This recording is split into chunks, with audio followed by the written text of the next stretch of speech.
is spirit. And he needs and seeks those who are worshiping him in spirit and in truth. Spirit is nature. Truth is location. And it's also a person. His name is Jesus. So, if we come from God, we are spirit, because he breathed into a mother's womb, and then the babies receive life. Nobody can create that life, that breath. They can clone, but they cannot create that breath. And so we are actually a spirit having a human experience. Because when we are done with this body, we are walking into eternity. So we come from eternity, having a human experience, and then walking back into eternity. And so every one of us has the opportunity to experience this human experience. And this human experience is filled with pain, it's filled with tragedy, but it's also filled with joy and love and peace. And that's life. Life on this earth is broken. Our concept of love is broken. Life is broken. And that's why Jesus came from the Spirit. In the beginning was the Word, and the Word was with God, and the Word was God, John 1:1. And that Word, God is Spirit, he became flesh and dwelt amongst us, and we saw him. We saw Spirit having a human experience. And we saw also how should a spirit man and a spirit woman have a human experience. He gave us the example how to have a relationship with Father God. He was the first prophet in the whole of the Bible that said, our Father. Nobody before Jesus Christ, you can go and check it out. No one in the Bible said before Jesus, my Father. And when they asked him, teach us how to pray, he said, our Father that's in heaven. And that's why Jesus says, nobody comes to the Father but through me. Nobody comes to the relationship to a father and son but through Jesus. You can call him God, you can call him Creator, you can call him the universe, you can call him Almighty, but no one comes to the relationship of father and son, father and daughter, but through Jesus Christ. You cannot bypass that. And that's why Jesus said, nobody comes to the Father. It's a relation. It's not a condition. It's a relation. Because we are birthed from him. Because John 1 says that we beheld him, and he was this word that became flesh. And then said the word, and then the word says, if any man is in Christ, he's a new creation. The old things have passed away in Christ. And then it says, you are born again by the water bath or by the word. So that's why in Christ we have access to the fatherhood of God. Not just God. We have access to the fatherhood. And it's a different relation. Your child as a father has a different relationship with you than the one that's working for you. Is it true? There's certain accessibility. There's a different relationship. Amen? So today, this morning, I want to ask you that when you walk out of this place, that you will start to think about something. The first question I want to ask you is why? Not why, vir wat, waarvoor. What is the reason that you will come to church, to the service? What is the reason? What is your mindset? What is the purpose of coming together with the saints? What is the attitude that you are going to church? What is the attitude in your heart? Because there must be a reason. Well, ek weet in church is dit definitief vir die broodjies. En hierdie mense maak die lekkerste broodjies en vir Augustino en Tini se koffie waar Christo en Zelda staan in. En natuurlik vir die warm persoonlikhede en die sparkling personalities en die wat nie so sparkle nie, jy weet so. Maar daar moet 'n rede wees. Julle kom, ons het vanmôre baie gaste hier En van julle het ophou kerk toe gaan weens verskeie redes. Some of us stopped going to the gathering of the saints for different reasons. Religious, the formal setting of religion, the deadness of religion, the repetition of religion, disappointment in leadership, other Christians that hurt you because they're supposed to reflect God. And so we have different reasons why we don't go to church.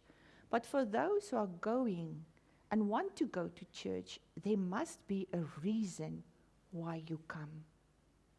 And I want you to think about that reason. For some, it's to socialize, but the fact that you're sitting here and this venue is not around the corner, so you are driving all the way here for a reason. And I want you to answer that. And what is it that you receive here? Specifically in Church Arise, what do you receive here? I'm not talking about the privilege to serve, yes, the privilege to serve, the privilege to be part of the spiritual body, the privilege of just coming together and to be strengthened in your faith through the Word. But also, what is it what you receive? What is it that you carry away from this place every Sunday of times that we are meeting? Because God has called Jesus to be the head of his church. You are the church. This is not the church. It's just a building. You are the church because Jesus is the head of his church. The visible and the invisible, Ephesians says. And he is the supreme head of his church. So as your body has a head, all the messages comes mainly from the head through the nervous system up and down. But we receive messages, and the gifts of the Spirit, according to Ephesians 4, gifts of the Spirit, the word says in Ephesians 4, let's read it. It says the following, and his gifts, that's speaking of Jesus, it speaks of his ascension, his resurrection, he descended and then he ascended. And when he ascended, the word said, it's so beautiful, he said he gave gifts. He gave gifts, and his gifts were varied. He himself appointed and gave men to us. Some to be apostles, special messengers, some prophets, inspired preachers and expounders. Expounder is verduideliking, maak die woord oop, breek die woord oop. Some evangelists, preachers of the gospel, traveling missionaries, and some pastors, shepherds of his flock, and teachers.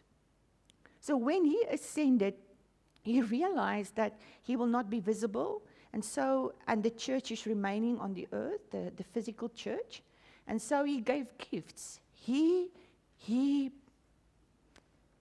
placed his hands on different people, and they were gifts to the body.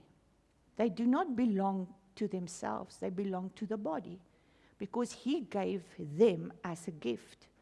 And that is called an anointed people, apostles, prophets, evangelists, preachers, or teachers, and then shepherds. Because if they are connected to the headship of Jesus, they have the message from Christ. They have the purpose in their heart for the church. I realize that you belong to him.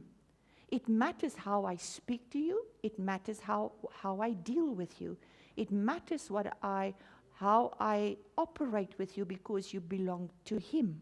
You are not mine.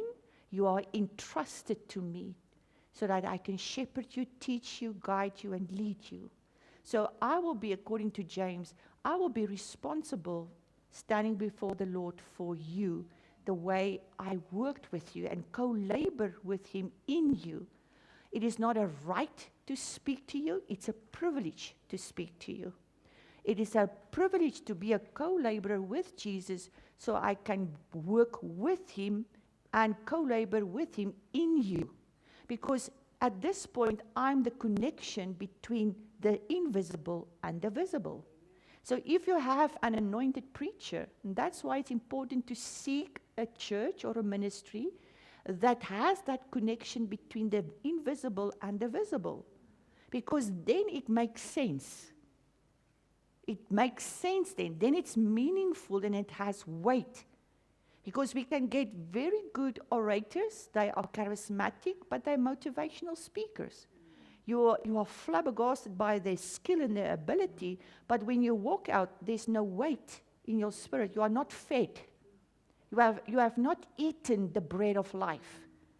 And then somebody simple and somebody that is, inconspicuous, that doesn't even look like a real leader, just speaks a word under the Spirit and you feel, wow, I'm fed. I've got strength, because faith comes by hearing, and hearing what?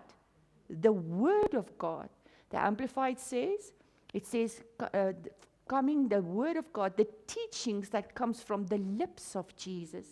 Now, if the preacher or teacher or the prophet or the apostle and the shepherd is not connected to the head, they're just having a position, and they only have a title, but they are not vitally connected to the headship of Jesus, you will not hear what comes from the lips of Jesus for the church.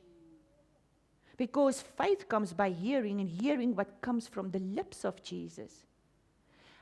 And it's very easy to make the right noises and use the right vernacular and to speak the right language. Praise the Lord. Hallelujah. Loof die Here, praise my.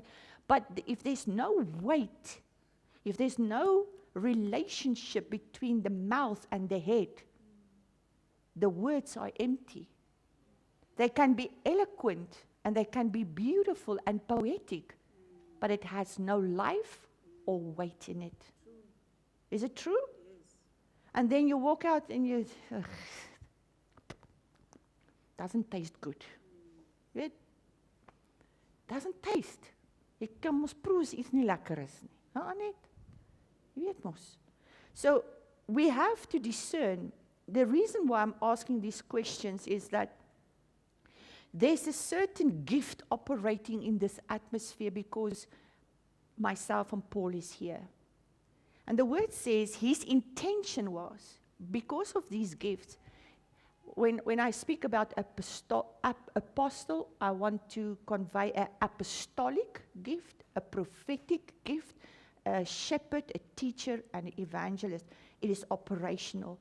The anointing or the working of the Holy Spirit is always operational. Because Jesus said in Luke 4, he says, the Spirit of the Lord God is upon me to speak, preach, open prison doors, to heal. So the anointing is always in operation. The mechanics of the anointing, it's always working. It's a function in the Spirit. So if you are in a church where there's a connection between the leadership and the head of Jesus, and where Jesus Christ is acknowledged as the head of the church, and they're not building their own ministry or their own little kingdom, but they are co-laboring with Jesus Christ, there's an operation in that place. The moment you step on this ground or you step into this place, the anointing is working. The Spirit of God is working within you. But the purpose of gatherings like this, Paul says in Hebrews, do not neglect the gathering of the saints. Why? Because operations is coming together. There are different flows of the Spirit. You can call them mantles, you can call them anointings, you can call them callings, you can call them gifts. But it's all part of the one Spirit. Is it true? What Spirit? The Holy Spirit. So it's all part, it's connected to the Holy Spirit, the person of the Holy Spirit. But the person of the Holy Spirit is dunamis. It is power from above. So whenever you have to do, and whenever you are connecting with the Holy Spirit within you, you are connecting with power. And it's operational. It is like you put your finger in that socket, there's power. And that is when the saints are gathered, there's a gathering of operation. There's a gathering of the energy, the dunamis energy of the Holy Spirit. So what does it do? What does it bring to your life? It brings a working that you are not aware of, sometimes that you need. You will only realize what you are missing when you're experiencing it. You will only experience it when you gather. Because you can gather in your home and there's an operation, but his purpose was when he gave gifts to the body, there's a certain operation through my life onto your life that comes from the calling of God upon my life. And when we are gathered like that, there are things that can be overcome, not on your own, but together we can overcome it. We can break chains. We can break cycles. We can release things because there's a greater operation in the spirit, in the atmosphere. That is why Jesus laid his hands upon the children, because it's a contact point. That's why it says when somebody is sick among you, touch them. Lay your hands on the sick and they will get healed. If anybody is sick amongst you, let the elders anoint him. And the prayer of the righteous will heal him. And if he has sinned, he will be forgiven. That is why there's a connection between the invisible and the visible. And the laying on of hands is one of the foundational stones of the doctrine of Christ in Hebrews 6. Laying on of hands is a sign and a wonder because we connect with one another, and it is now Holy Spirit, God in us, that ministers to God in you. Amen. En dit kan soms 'n kortsluiting veroorsaak. That sometimes it can create a short circuit that you feel woozy, you feel drunk, and you can maybe fall under the Spirit. That's what's happening. Nobody's pushing. Some of them gaan doen, hulle druk die mense om. But if there's real power, if there's purity, there's a reaction. And so, when we come here, and there's times like prayer and fasting and dedicated times of services of prayer, then it is with that intention that I'm calling the meeting. To bring you in the atmosphere where we can break things together. Where we can stand together for things that you are struggling with personally. Maybe it's an addiction, maybe it's a sin, maybe it's a temptation, maybe it's a trespass, maybe it's a difficulty, maybe it's finances, maybe it's your marriage, maybe it's relationship. Doesn't matter, but by gathering together with the intention of acknowledging what Jesus gave to the body, we step into an energy field of possibilities. Are you with me? Because we are stepping now into the possibilities of heaven. We are stepping into because we are gathering. There's a difference between coming to church because it's part of a ritual, because it's part of your Sunday program, but there's a difference when we gather. And when we gather, something is spoken, a message is sent into the spirit realm. Because Jesus said through Paul in Ephesians that he wants to make known through the church the real one. Nie die ander pare nie. Ek praat nou van, dis nie julle nie, né? Real church, meaning the real ecclesia, the one that is connected and acknowledges Jesus as the Lord and the supreme authority of his church. That the moment that we connect to the authority of Jesus and we let go of our plans, our purpose, our religious ambitions, and we submit to the mission and the calling of Jesus Christ, he says that through the church, he will make known to the powers and the principalities in the air the multifaceted power of God. That is the difference between a meeting and a gathering.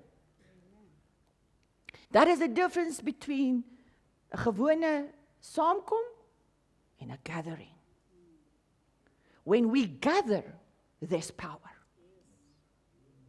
And if you have a voice that hears from heaven, if it's prophetic or apostolic, or if it's teaching, then something is released into the atmosphere.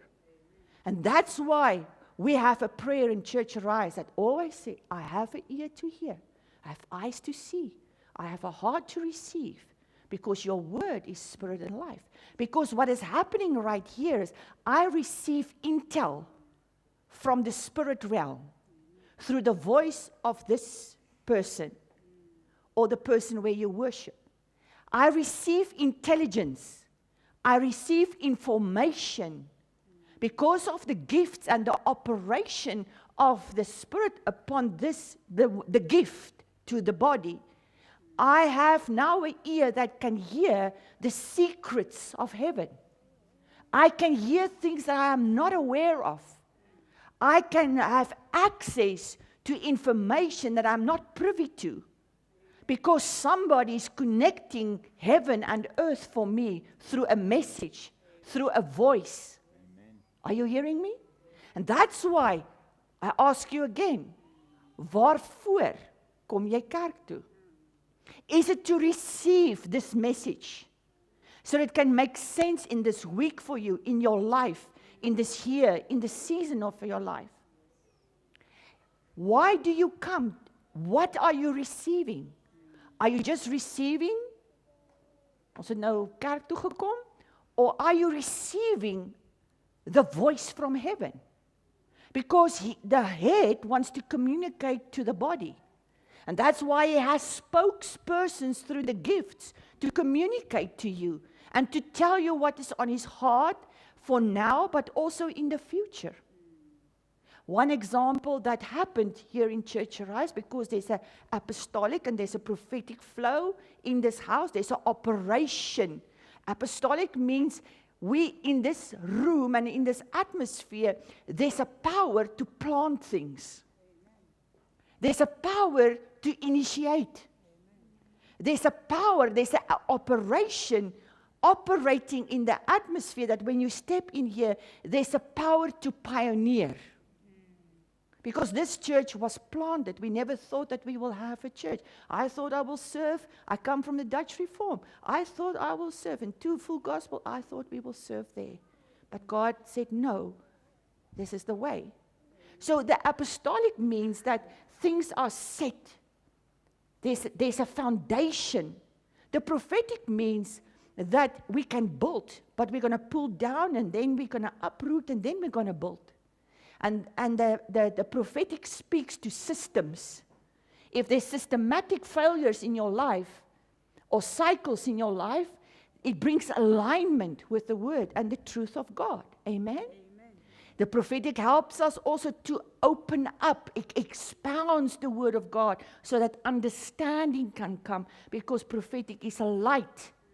It does not just make known the things in the future, it brings light into the word of God. And the spirit of prophecy is the testimony of Jesus Christ. So if you have a testimony that you are a child of Jesus, a child of God, then you have the ability to speak life and light. Amen? So in November, 25th November 2024, I released a word. Many times I will come in and I will tell you I have received a word, or the word of the Lord came to me, or I had a dream. And so 25th November 2024, I released a word, and the word was, there's an anointing in Church Arise to build. Remember that word? And I dedicated the service, and I said to you the following. If you receive, Matthew 10:42 says, he who receives and welcomes and accepts you, the gift, or a child of God, receives and welcomes and accepts me. Because if I'm the gift that is given to this body, and you receive me, then you receive, come on, you receive him. Amen? And then he says, and he who receives and welcomes and accepts me, receives and welcomes and accepts him who sent me. So, who sent him? The Father. So the Father sent him. I am sent. So if you receive me, You receive the whole caboodle behind me, Jesus and the Father. Amen? And then he says the following, and this was the word. He says, he who receives and welcomes and accepts a prophet or a spokesperson, because he is a spokesperson, a prophet, shall receive a prophet's reward. And he who receives and welcomes and accepts a righteous man, because he's a righteous means a man or a woman that does the right thing, shall receive a righteous man's reward. You will receive the right thing. If you receive a prophet, the prophet's reward is that the word will come true. Hoor julle my? So it's not about the title, it's about the operation. What is the operation above you and on your spirit?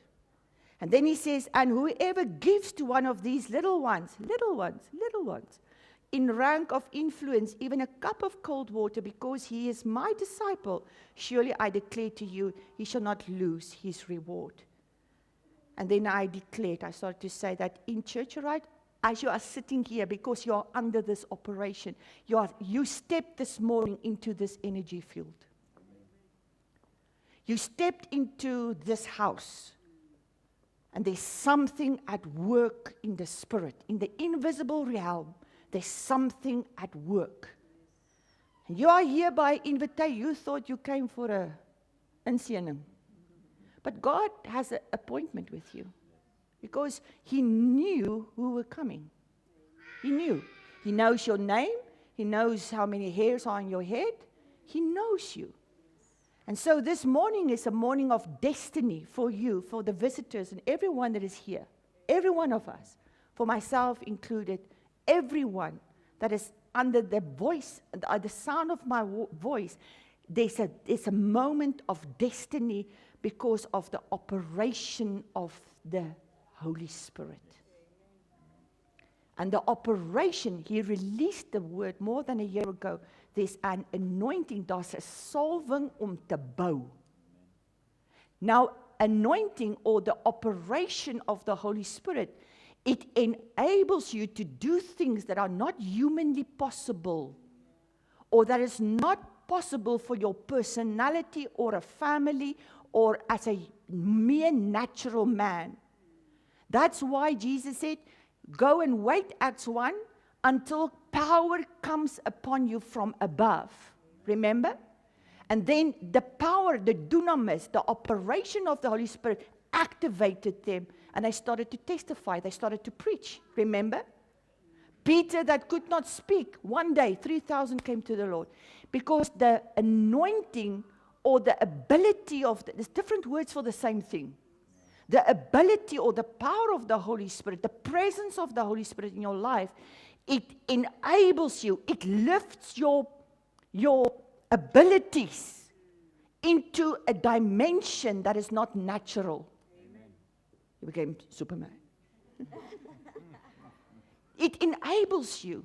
That thing that you cannot break, that thing that you not break through, it enables you, it lifts you up.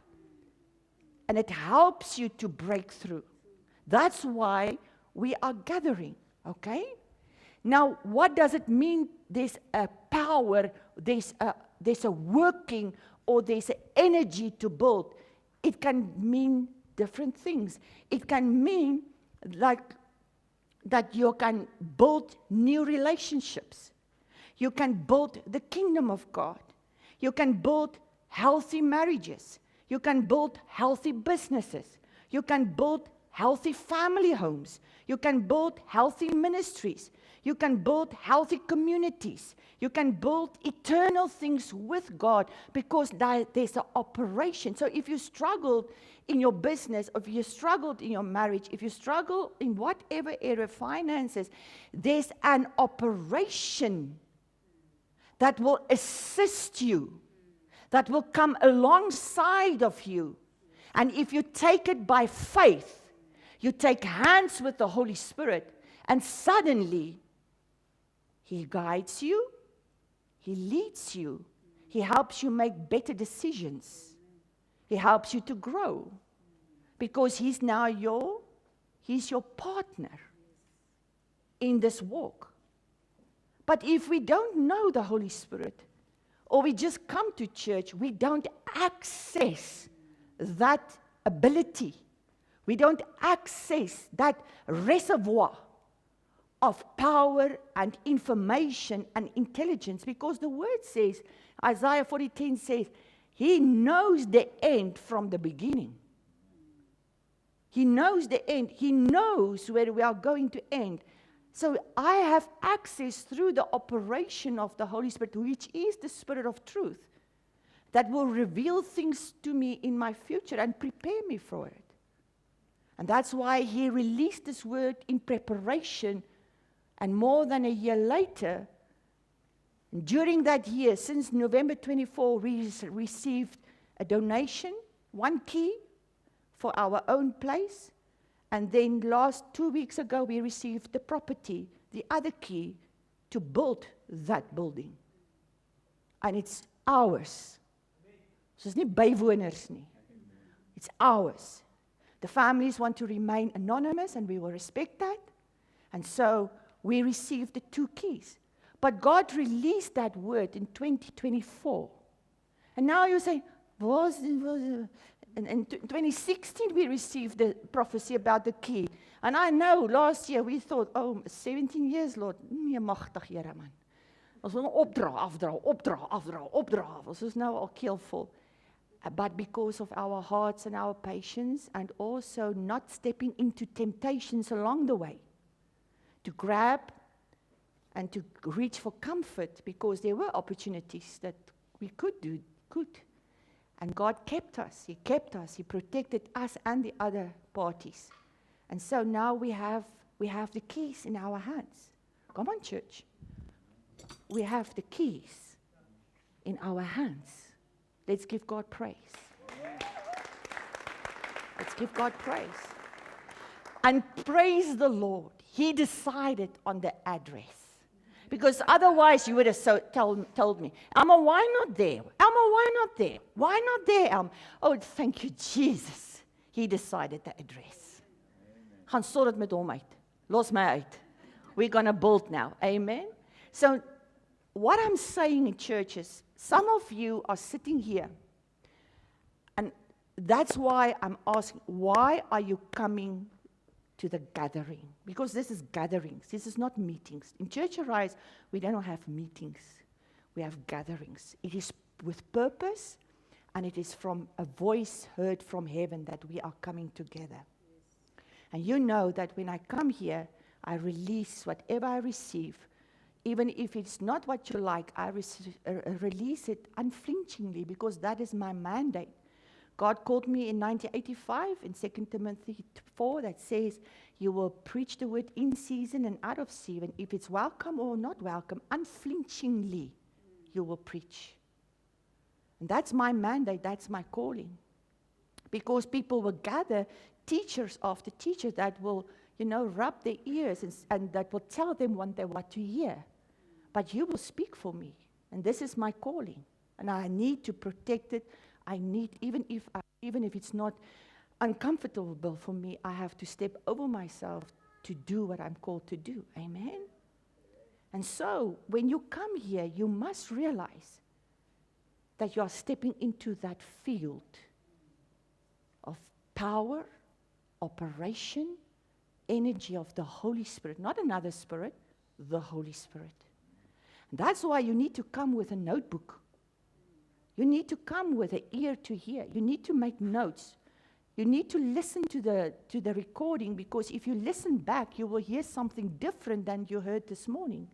Because Holy Spirit meets you where you are right now, and then when you listen back, you're in a different place, and then He speaks to you. Because the word that Jesus speaks from His lips is life.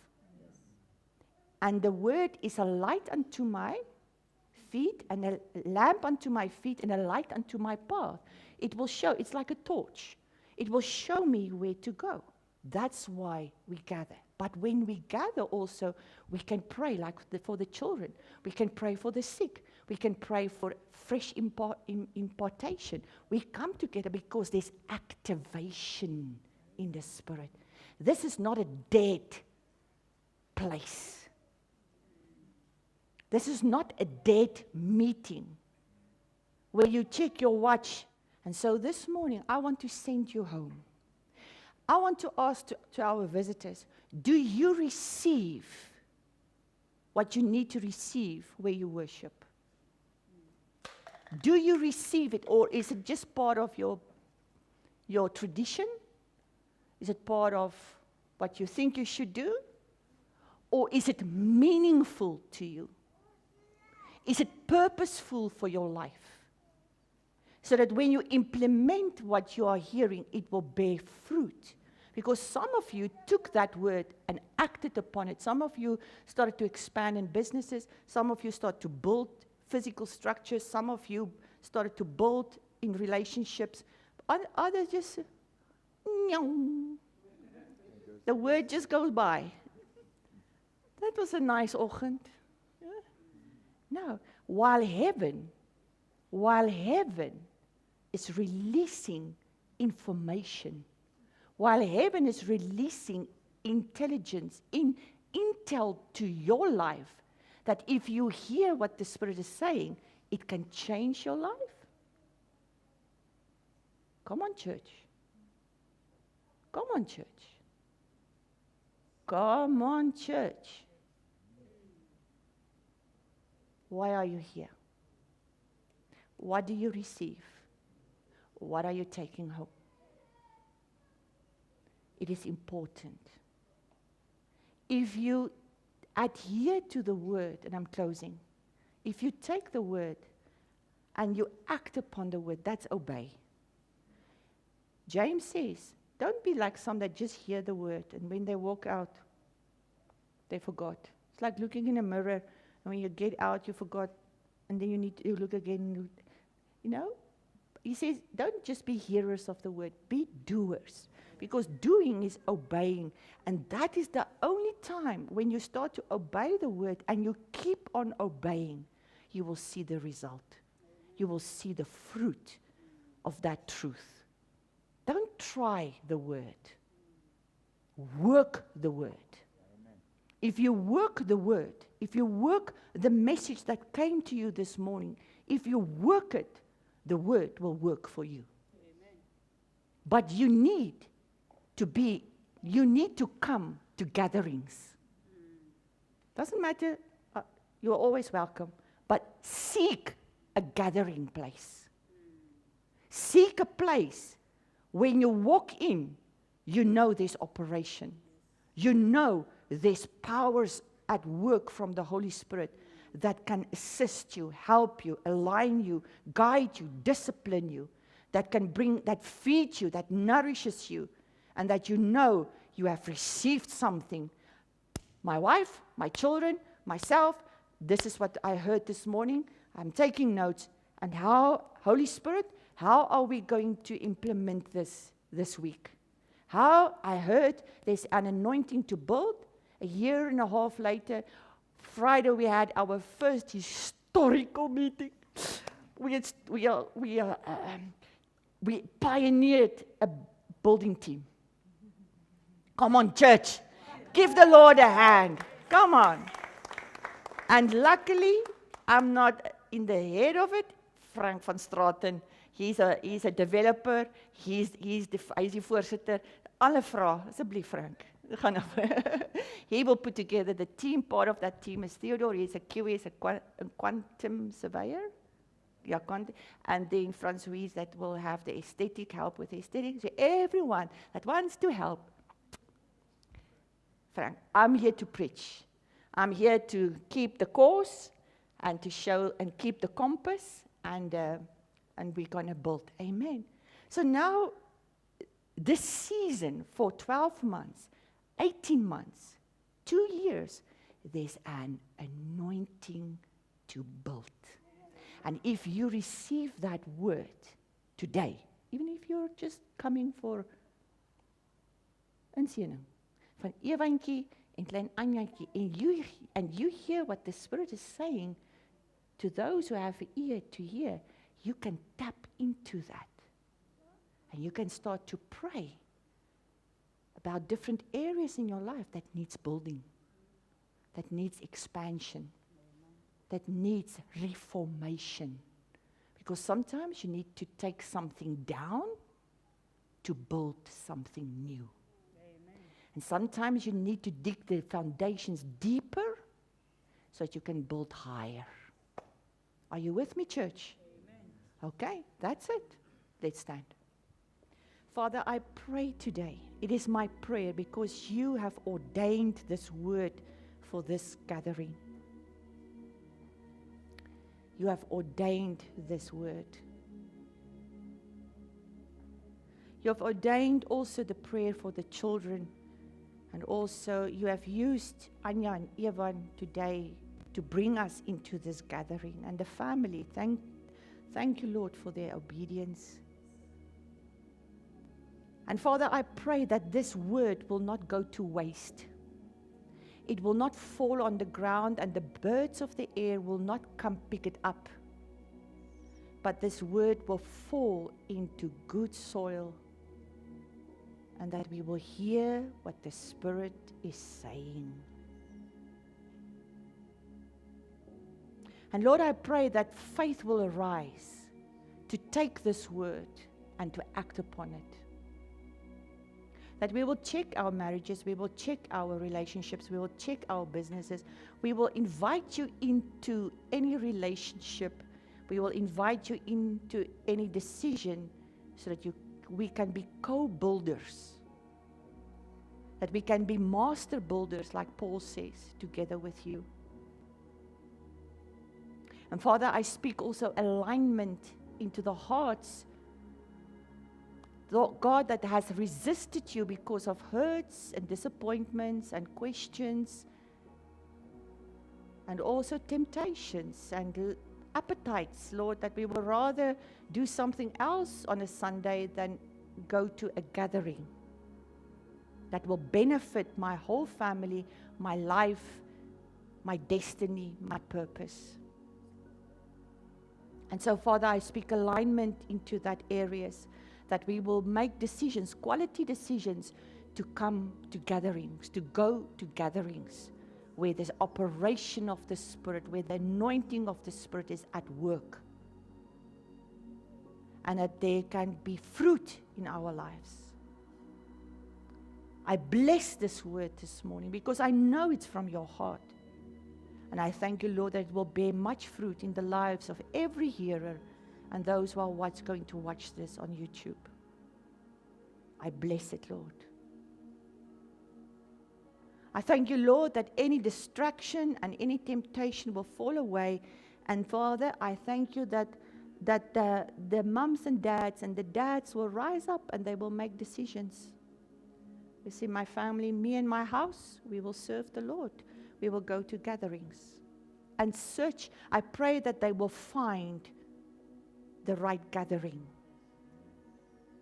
Not just ministries and meetings and whatever. I pray, Lord, that their feet will find the right gatherings in the name of Jesus. Doesn't matter if it's small or large, but Lord, it must be operational from the Holy Spirit. It must be under the influence and the anointing of the Spirit, where a man or a woman is connected to the head and is speaking from the lips of Jesus. Father, I bless every seed that is going to be sown right now. And Lord, we sow this seed. We're going to purpose this seed. Lord, it's not a seed of thanks. It's not an offering. It's not.